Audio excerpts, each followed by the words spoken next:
What's going on, guys? JD, J3D Iron Life. Sorry for taking so long to upload videos, okay? I'm really sorry, guys. I just added paramedics into my hectic work schedule. I swear, just believe me, if I have the time, I'm doing videos. I promise, okay? My shoulder workout, shoulder and traps, okay? 8 to 12 rep range, so it's a moderate day for me in terms of weight. I'm using an FST7 style of training. I'll go over that during the video, during the footage. Alright, so I hope you guys enjoy the video. Hope you guys learn a little bit. Hope it helps. If you have any topics you want me to cover, comment below or email me at the email address that'll be in the box. Also, follow me on Instagram. Like, comment, subscribe, share. You know how it is. Hope you guys enjoy it. I'll see you next time. Alright, shoulder and traps workout. Okay. You're going to see me starting off here with a little rotator cuff warm-up, alright? I like to do this just to prevent myself from damaging the rotator cuffs that don't really get warmed up when you're doing your warm-up sets for shoulder presses. I also do these on chest day, so anytime you're doing a pressing movement, I recommend you do these two exercises. They literally take 30 seconds per set. I like to do them twice. I do each one twice. You're only going to see me doing them once. I go about 15 reps the first time around, then about 12 reps the second time around. That's for each arm. Okay, I like to do them at the same time just to save time. And the first actual shoulder workout is going to be the behind the neck shoulder press. Okay, I like this one as opposed to doing the regular military press in front of your face, just because, number one, when I do my regular military press, my upper chest comes into play a lot, and I want to work out my shoulders, not my upper chest. So I go ahead and do them behind the neck to just make sure all of the stress is on my shoulders, and also I just feel it works better. Alright, here you're going to see me do a superset. You know, I love those. You're going to see me do side raises with the cable. Okay, go ahead and grab it behind you, go up to a little bit past 90 degrees in reference to your arm to body, and try not to touch your thighs on the way back down, okay, just to keep tension on the shoulder. Why do I prefer these to dumbbell?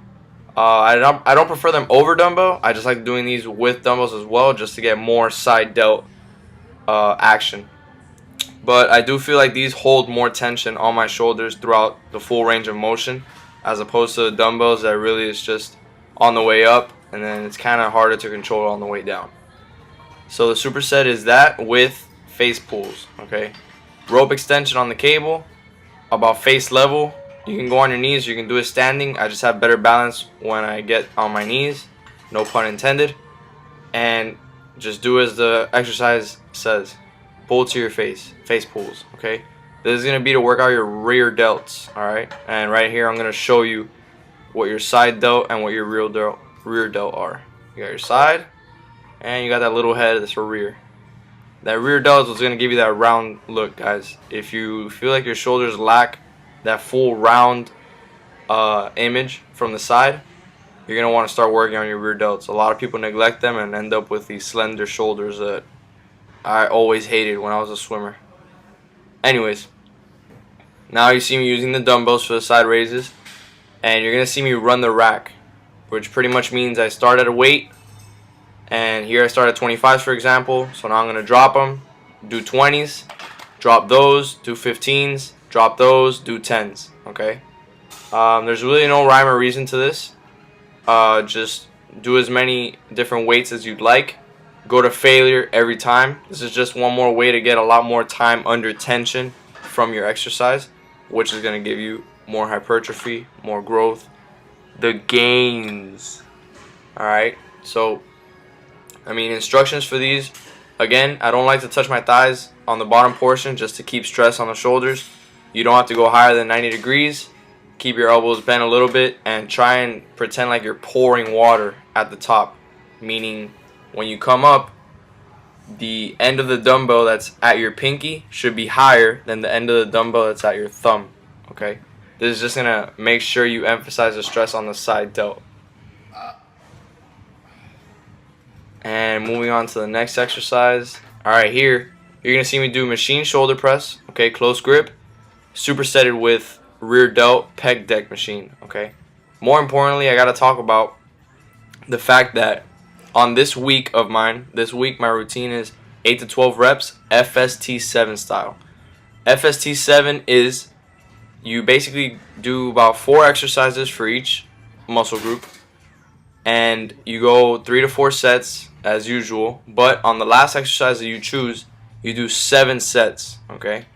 7 sets, and the reason for this is just to get the objective of this training method is to get as much muscle stretch and as much blood pumped into the muscle as possible, okay?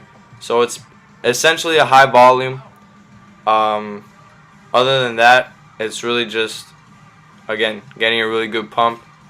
You can look this up. Like I said, it's FST7 style training.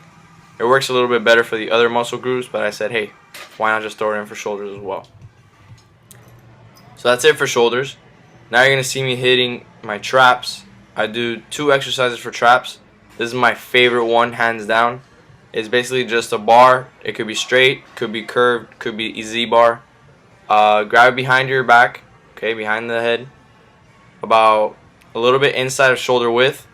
And what I like about this exercise is that it really pulls my shoulders back, so I can really get a good contraction on my traps. A lot of people think that because they're just feeling this tension on their neck when they go up, that they're working out their traps really hard, and it's pretty much a false sense of success, I guess.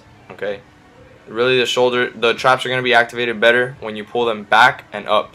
Okay, why? Because the traps, just think about it this way: if you're just going up and you see the front part of your traps flaring up, remember that the biggest or the largest chunk of your traps is behind you. Okay, you're gonna see, I'll point them out when I turn around. You're gonna see that the long muscle running down at the side of your spine from your neck down are your traps.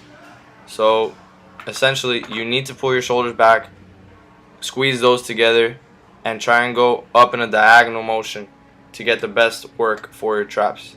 Okay, again, here I'm just running the rack like I did for side raises. So I think I picked up maybe like 5 different weights. Again, going to failure every time, and it's just getting that time under tension. Okay, I think on this one you're gonna see me turn around and I'll point out the traps if I can. Let's see. There it is.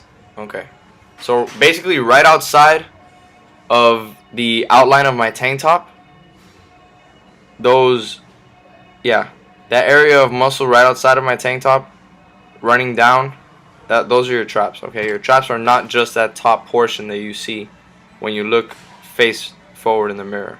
Okay, so that's it for traps. That's it for shoulders.